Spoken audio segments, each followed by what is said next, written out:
ॐ तव कथामृतं तप्तजीवनं कविभिरीडितं कल्मषापहं श्रवणमङ्गलं श्रीमदाततं भुवि गृह्णन्ति ये भूरिदा जनाः।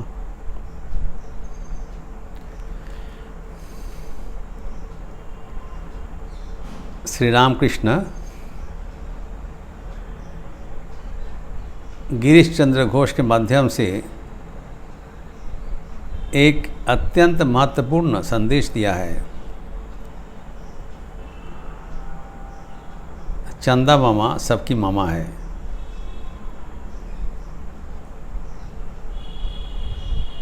गिरीश घोष जो बोल रहे थे वो भी सत्य है कि आपके संस्पर्श में आने के उपरांत मेरा क्या रूपांतर हो गया, मैं क्या था और क्या बन गए। ये बात तो सच है। तो हम लोग स्वभावतः हैं जिसे गिरीश को सोचते हैं ये अवतार का स्पर्श ही हुआ था, लेकिन भगवान श्री रामकृष्ण अपने जन्मोत्सव के अवसर पर जो वाणी हमें दे रहे हैं कि कृपा की धारा अवतार के देहांत के साथ साथ समाप्त तो नहीं होगा, ये बहते रहेंगे। साफ बता दे रहे हैं अगर हमारे पास आने के उपरांत तुम्हारा कुछ परिवर्तन हुआ तो जान लेना यह ईश्वर की इच्छा से ही हुआ है। मुझे एक हेतु मात्र जान लोगे। उसके उपरांत बताया चांदा मामा सबकी मामा है, अर्थात आकाश में जो चंद्रमा है वो पहले भी थे, अभी भी है, आगे भी रहेंगे। और वो चंद्रालोक धनी निर्धन, अज्ञानी ज्ञानी,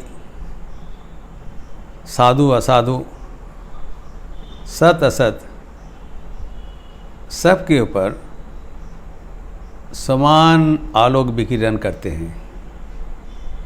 कोई उसके पर्याय नहीं है, वो सबको अपना लेते हैं। अगर हम यह बात याद रखें तो कभी मन में हताशा नहीं आएगा कि कुछ ख़त्म हो गया, अभी सब बंद हो गया। भगवान का कृपा बहमान है और हम चाहें तो वो कृपा के बल पर सदैव आगे बढ़ सकते हैं। इस बात को आगे बढ़ाते हुए श्री रामकृष्ण कहते हैं कि সরল হলে शीघ्र शीघ्र ईश्वरेर दर्शन है। सरलता चाहिए। फिर ठाकुर कहते हैं कोई कोई प्रकार का व्यक्ति को ईश्वर नाम नहीं होता है, जानते हो। यहाँ पर 3 प्रकार का व्यक्ति का उल्लेख हुआ है। एक है जो कपट है, वक्र है।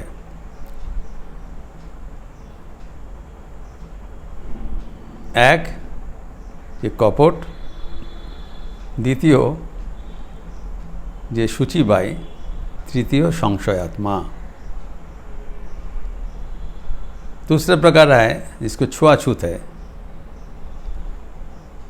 और तीसरा प्रकार है संशयात्मा। इन लोग को ज्ञान लाभ होने से देरी होगी। तो सरल होने से क्या होता है, जल्दी जल्दी विश्वास हो जाता है। ठाकुर कहते हैं बच्चा कैसे सरल। देखिए चांदा मामा सबकी मामा है, ये बात किसको कब सुनाई जाती है? जब बच्चा माँ का गोदी में रहती है तब माँ उसको चंदा के ऊपर, चंदा या जो आकाश में चंद्रमा है उसके ऊपर ताकते हुए कहते हैं वही देखो चंदा है, चंदा मामा है। अर्थात बच्चा विश्वास कर लेता है। विश्वास से मिला है वस्तु तर्क के बहुत दूर। सरल नहीं होने से विश्वास नहीं होता है, और ये विश्वास ही हमारा आध्यात्मिक जीवन का नींव है। इसीलिए ठाकुर कहते हैं पहले हमारे जीवन सरल होना चाहिए, क्योंकि ईश्वर भी सरल है। दूसरा जगह में ठाकुर कहे हैं जो सरल है वो ईश्वर का गोद में लेटे हुए हैं, भगवान कोले शुए आचे। जो सरल है उसके साथ उसके भगवान बहुत नज़दीक है, जो कपट है उससे बहुत दूर है।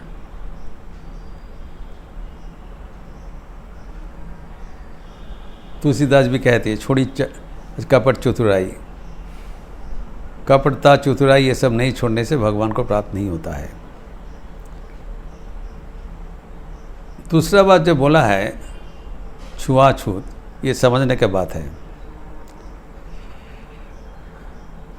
ये शुचिता का जो प्रकरण आया है ये विषय थोड़ा गंभीर है। ये सोच का विषय हमारे शास्त्र में आते हैं। पतंजलि योग शास्त्र में कहा गया है शुचिता हमारे एक साधन का अंग है। जो अष्टांग योग मार्ग है जहाँ पर कहा गया है यम नियम आसन प्राणायाम प्रत्याहार धारण ध्यान समाधि, इसमें जो द्वितीय पर्याय है नियम, उसमें क्या क्या है? शोच संतोष तप ईश्वर प्रणिधानानि नियम, स्वाध्याय ईश्वर प्रणानी नियम। शोच सूचिता चाहिए, संतोष कॉन्टेनमेंट, तप ऑस्टेरिटी, स्वाध्याय स्टडी, ईश्वर प्रणिधानानि नियम, ईश्वर का प्रणिधान करना। तो सोच पहले ही बताया, सोच दो प्रकार का है, एक शारीरिक सोच और एक मानसिक सोच। तो शारीरिक सोच हम सब जानते हैं, शरीर को शुद्ध रखना, शुद्ध वस्त्र पहनना, शरीर का शुचिता चाहिए। क्यों? प्रधान चाहिए मानसिक सोच। प्राथमिक अवस्था में शारीरिक शुचिता नहीं होने से मानसिक शुचिता नहीं होता है, लेकिन जो आगे चले गए उनके लिए शारीरिक शुचिता का जरूरत नहीं होता है। मानसिक सोच मुख्य है। और मानसिक शुचिता क्या है? जो मन में जो कामना वासना है उसको हटाना है, तभी मन निर्मल होगा, वासनाहीन होगा। पहले ही बताया जो वासनाहीन है उसके लिए भगवान लाभ अत्यंत सहज है। जो पहुंचा हुआ व्यक्ति है उनके लिए शारीरिक सोच का कोई ज़रूरत नहीं होता है। कहा जाता है मन जब चंगा कटोरा में गंगा। मन का शुचिता का ज़रूरत है, लेकिन प्राथमिक अवस्था में शारीरिक शुचिता की भी ज़रूरत है। लेकिन वो शारीरिक शुचिता जब हम एक्सट्रीम में ले जाते हैं, हमें समझना चाहिए शारीरिक शुचिता का हेतु क्या है, मन को शुद्ध करना, पवित्र करना और भगवान का नाम स्मरण से ही शरीर एवं मन पवित्र हो जाता है। इसलिए शास्त्र में विधान है, जब हम पूजा आदि शुरुआत करते हैं,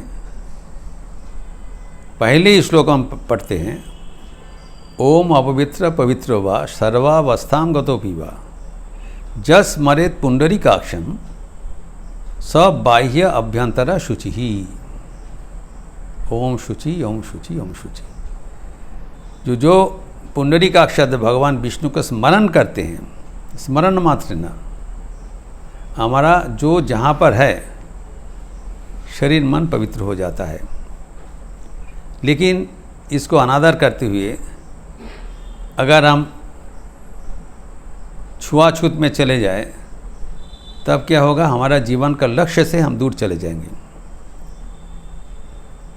So unfortunately they forget the goal of life। सुचिता क्यों किया जा रहा है? भगवान को स्मरण करने के लिए, मानसिक सुचिता लाने के लिए शारीरिक सुचिता की जरूरत है। ये तो अनावश्यक है। शारीरिक सुचिता हमको मानसिक सुचिता को पर ये कर दिया, गड़बड़ कर दिया। और जब हम चारों ओर गंदगी देखते रहते हैं, मन भी गंदगी हो जाता है। इसीलिए हमें ये छुआछूत से दूर रहना चाहिए। और तीसरा बात बताया कि संशयात्मा, द क्वेश्चनिंग माइंड, हमारे जीवन में संशय होना अनुचित नहीं है। प्राथमिक जीवन में प्रश्न होना चाहिए। भगवद गीता में कहा गया है, तद विद्धि प्रणिपातेन परिप्रश्नेन सेवया उपदेक्षन्ति ते ज्ञानम ज्ञानिनः तत्त्वदर्शिनः। जो तत्वदर्शी है, जो गुरु है, उससे आपको जरूर प्रश्न करना चाहिए। लेकिन प्रश्न करने का मतलब नहीं है अति प्रश्न करना। गुरु वेदांत वाक्येषु अतीव विश्वासः इति श्रद्धा। जो शास्त्र वाक्य है, जो गुरु वाक्य है, उसमें बेहिचक मान लेना ही श्रद्धा है। उसमें अगर संशय किया जाए, तर्क किया जाए, तब हम कहीं तक नहीं पहुंच पाएंगे। इसलिए भगवद गीता में कहा गया है, संशयात्मा विनश्यति। उसका कोई और आगे बढ़ने का उपाय नहीं है। इसलिए ठाकुर कहते हैं कि 3 चीज़ से दूर रहना। ठाकुर इस सरलता के ऊपर बहुत ही जोर दिया है। इतना तक कहा है, अगर कोई व्यक्ति सरल होकर भगवान को पुकारे और उसका कोई तपस्या का जरूरत नहीं है, इससे उसको इससे दर्शन हो जाएगा। नाना प्रकार का कहानी है। इस प्रसंग में कहानी प्रासंगिक होगा।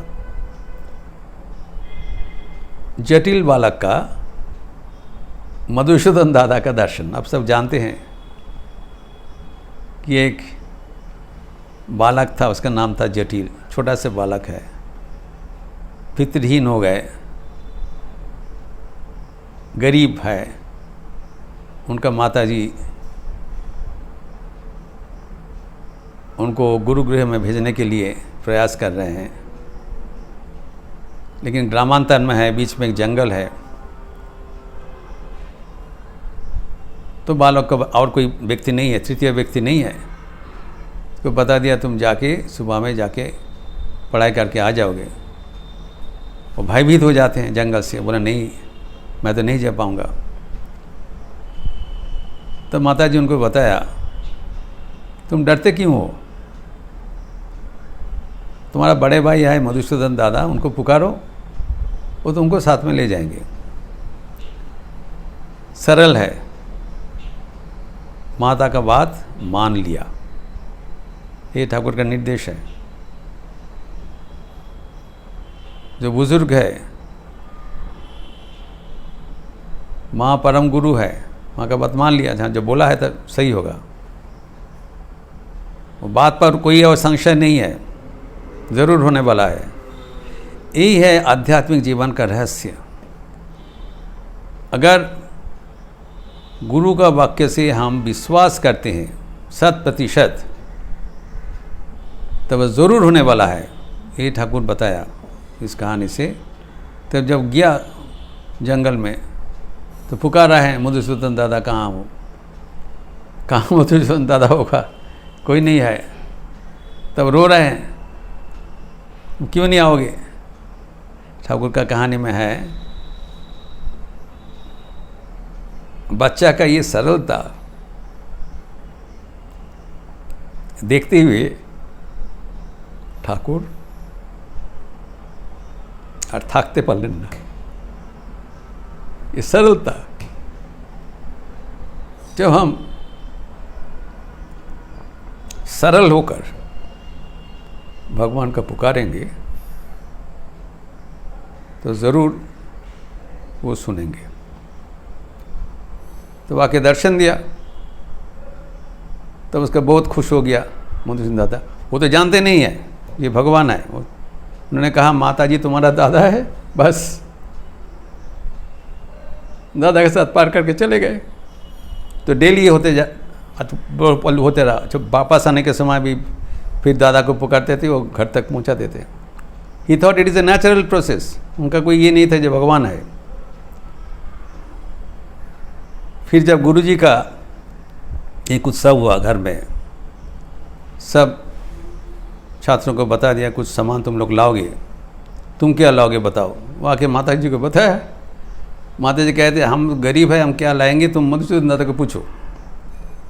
दादा को पूछा, दादा ने कहा ठीक है, तुम कह देना गुरुजी को दही का जितना ज़रूरत होगा तुम दोगे। तो ठीक है, बताया। तो फिर दूसरा दिन जब गया उत्सव का दिन, उनके हाथ में एक कटोरा दही दे दिया।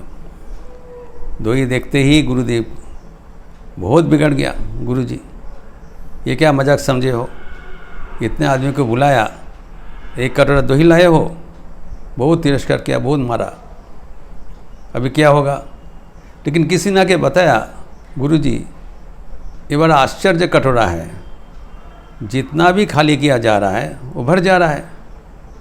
हमारे जितना दही का ज़रूरत है वो पर्याप्त तो हो गया, और भी है दही का सीमा नहीं है। तब उन्होंने बताया, दही का कटोरा तुमको कौन दिया है बताओ? उन्होंने बताया, मैं कुछ नहीं जानता हूँ, मधुसूदन दादा दिया है। तो फिर बोला, हमको दिखा सकोगे?